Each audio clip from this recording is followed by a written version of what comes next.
At dahil tapos na ngang holiday, back to normal life na ulit, ipagpapatuloy na ulit ang aming nasimulan. At tatapusin na ang mga dapat tapusin. Hello mga ka-warrior! Nasa biyahe pala kami ngayon papuntang NKTI. At dahil nagbagong taon na, kailangan palang i-renew yung aking green card sa social service. From Bulacan to Quezon City, inabot ng 1 oras at kalahati ang aming biyahe. Late na nga kami nakabiyahe dahil itong si Provinciano ay may mga tinapos pang trabaho. Mabuti na lang talaga at panghapon ng aking appointment sa social service. Kaya ito si Provinciano nakapagtrabaho muna bago kami umalis. At mabuti na lang din talaga walang traffic.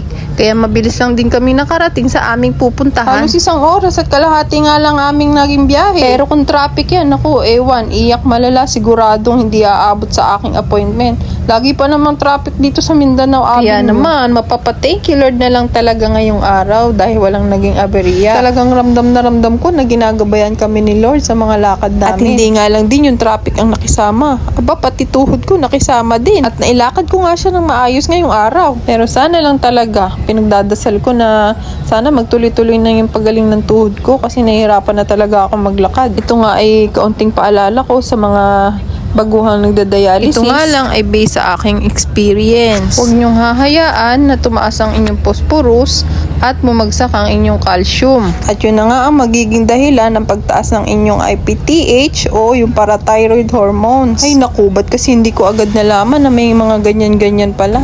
Nalaman ko na lang masakit na yung tuhod ko. Tapos ito pa, nalaman ko pa na hindi siya kaagad nadadala sa gamot. Pero ang mabilis daw na paraan para bumaba is kailangan operahin. Tatanggalin yun sa leeg. Pero syempre hanggat maaari ayoko magpa-opera. Natatakot ako kasi leeg yun. Kaya naman, tinatsaga ko nga sa gamot kahit napakamahal ng gamot. At ayan, nakarating na nga tayo ng NKTI. Ang dami ko na nakwento. At yan, pagkababa nga namin, dumiretso na agad si Provinciano sa pila. Kasi kukuha siya ng number. Hapon na nga yan, pero tingnan nyo naman, napakarami pa ring tao. Kita nyo, napakahaba pa rin ng pila. Ganyan yan dito araw-araw at maghapon.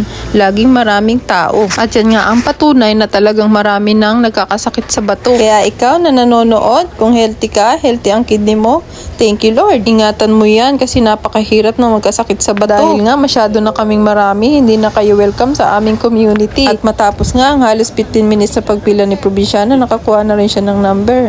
So, antayin na lang namin na tawagin. Ayan nga yung number ko, pang 16 ako. Antayin lang siya mag-flash dyan sa monitor. So, pang 16 yung number ko at 14 pa lang, number 14 pa lang yung natatawag. So, intay-intay lang kami. Mabilis lang naman pala. At ayan, natawag na nga, kaya dumiretso na kami sa loob.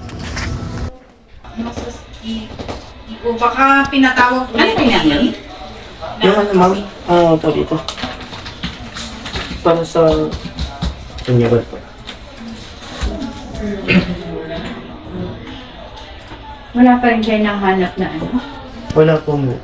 Ay, kumusta na rin po yung pag-work up ninyo? Clearance na lang po sa ano. Bukas meron pong clearance siya sa ano, sa cardio. Cardio. Opo.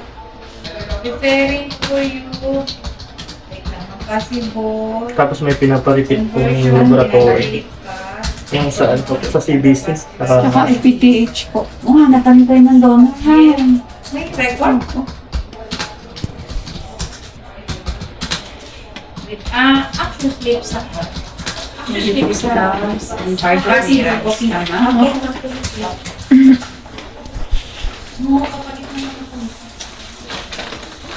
So, hindi nyo pagkulita hanggang June. So, dapat tapos na tayo, ha? Sige. Okay. Pag natapos na po mo sa ano, sa workup. Ano po kami, ano ba tawag dito? Ipe-present po kayo sa Transplant Committee Acceptance once na accepted for enrollment na po tayo. Okay. Thank you po. Thank you po.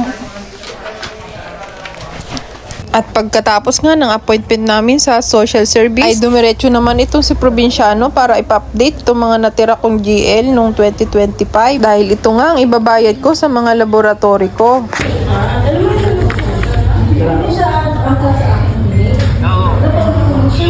Thank you.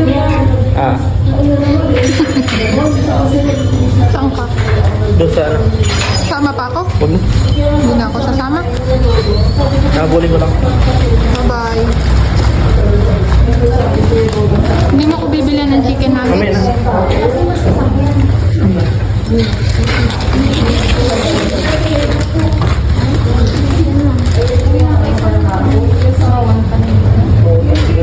bago nga kami muwi ay inabot nga ako ng gutom kaya sabi ko mag-order muna at ito nga ang aking pagkain. Walang kamatayang 7-Eleven. At yun lang for today's video. Thank you for watching. See you on my next one. Bye-bye!